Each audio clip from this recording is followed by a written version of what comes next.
To cure my half-sister's illness, my brother took my beast bone, all because I was a half-beast and had a strong self-healing ability. Later, to make me suffer in her place, the tiger beast servant I had cared for joined forces with my brother and sent me straight into the beast den. The tiger said I didn't deserve to be his master, and the one he wanted to protect was my sister. In the end, I was tortured and died a terrible death. When I opened my eyes again, I was back on the very day I had to choose my beast servant. The beast king had made an agreement with the humans every so often. They'd send a group of beast men, each with different skills, for the humans to choose from as servants. In my last life, I had carefully picked a tiger beast man, but when my brother threw me into the beast den, that tiger didn't even try to save me. He just stood by and watched me die, all because I was a half-beast born of a beast and a human, a disgrace in his eyes. He told me I wasn't worthy to be his master. I didn't realize it then, but the one he'd always wanted to protect was my half-sister, Maisie Roth. And now here I was, back on the day we were choosing our beast servants. Come on, Claudia, hurry up and pick one. Maisie's sugary voice was sharp as a needle in my ear. I shut my eyes for a second and forced those bloody memories out of my mind. What's the rush? Choosing a beast servant is serious business.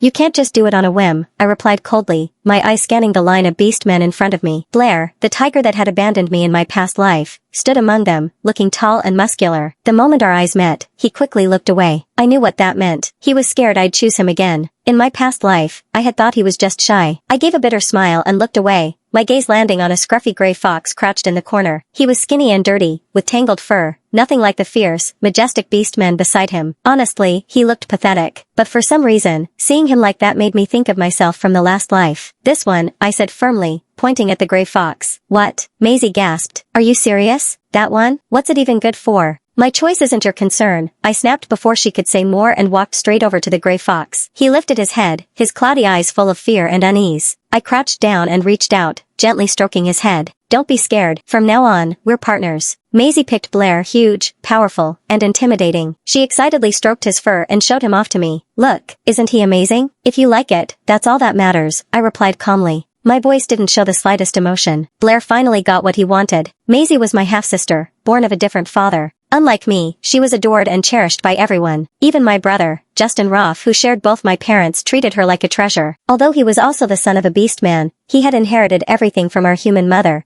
so he looked and lived as a normal human. He hated our father and me. He saw both of us as a disgrace, and he spoiled Maisie endlessly. In my past life, after Maisie accidentally killed the Beast King's son, Justin drugged me and sent me into the beast den to take the blame, just to protect her and keep the peace. The beast den was pure hell on earth. I had been torn apart by countless vicious beastmen. They bit into me, devoured me. My eyes were gouged out and eaten, and my tongue was sliced off. By the time I died, there wasn't a single patch of skin left untouched. The night before I was sent to the beast den, I begged Blair to help me escape, but he went against my orders. He said, "You're no longer my master. Mr. Roth already used a secret spell to break our contract. Your life or death has nothing to do with me." And when I tried to run, he blocked my way. He ignored my desperate pleas and shoved me into the beast den himself. His last words to me were, "You're a half-beast. You won't die." But there was something he didn't know. Justin had ripped away the beast bone that carried my powers as a half-beast and given it to Maisie. Right now, I was even weaker than a human. "What's wrong, Claudia? You look so pale," Maisie said gently, but the cold smirk tugging at her lips didn't escape my eyes. "It's none of your business." I took a deep breath, forcing down the flood of hatred rising inside me. "Why are you being so rude? We're sisters." She pretended to look hurt, but her tone dripped with calculation. "If you really see me as your sister, then give back what's mine." With that, I turned and walked away without a second glance. Not long after I got back to my room, Justin stormed in and slammed the door open, his face twisted in fury. "Claudia, who the hell do you think you are, talking to your sister like that?" I stared at him coldly. In my previous life, this was the same brother who had thrown me into the beast den to save Maisie. And in this life, he was still just as disgusting. What? Did I say something wrong? Maisie doesn't even deserve to be my sister. "You little," Justin's face turned red. He stepped toward me and raised his hand to strike. I didn't flinch and looked straight at him, my eyes as sharp as knives. His hand froze in midair. In the end, it never came down. "You're just like your damned beastman father, so vulgar and savage." I let out a cold laugh. "Aren't you his child, too?" I had heard that insult so many times, but even in this second life, being rejected so harshly by my brother still made my heart ache. Justin got even angrier at my question. "Guards, lock her up. Why not just kill me? That way, no one would know what you and Maisie have done." His expression shifted, and his eyes darted away. I'd hit a nerve. "What are you talking about? I'm just giving you time to reflect." "Reflect? What exactly should I reflect on?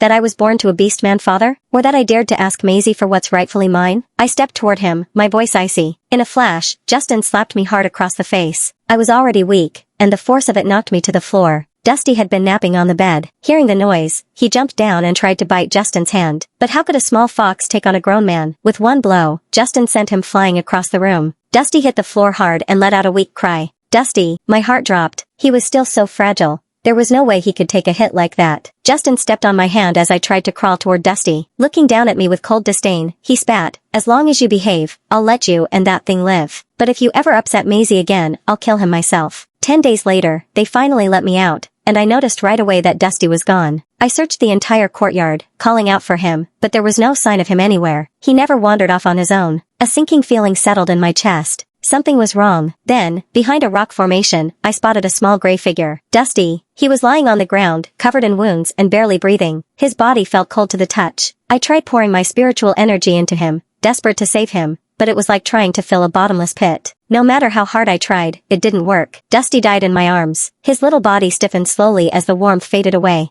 I buried him under the magnolia tree in the yard, the spot where he used to love playing the most. I closed my eyes, and memories came flooding back. Dusty curled up in my lap, warming my feet, the way he would turn his head in a huff when he got mad. The pain in my chest felt like something had been torn apart. Eyes burning, I gripped my sword tightly. I swore Maisie would pay for this. I kicked open the door and found Maisie laughing with a maid, completely unaware of the storm about to hit her. "I heard your little gray fox died," she said with a smirk. "He was so weak. I barely played with him, and..." Smack. I slapped her across the face before she could finish that vile sentence. "What?" Maisie clutched her cheek, staring at me in disbelief. "You think you even deserve to say his name?" I shot her a cold glare, a murderous aura emanating off of me. I raised my sword and pointed it straight at her throat. "Stop." A voice rang out behind me before Blair came lunging at me. In a blur of swordlight and thunderous roars, we clashed. I twisted to dodge his attack and punched him hard in the gut. With a loud thud, Blair was sent flying and slammed into a tree. Even though pain burned through my body, I forced myself to move forward, step by step. Blair tried to get up but collapsed again, looking up at me with wide, pitiful eyes, his face full of confusion and hurt. For a second, it felt like I was in another lifetime. Memories of our past flickered through my mind, but I shook them off. I raised my sword, ready to strike the final blow. "What are you doing?" That familiar voice made me pause.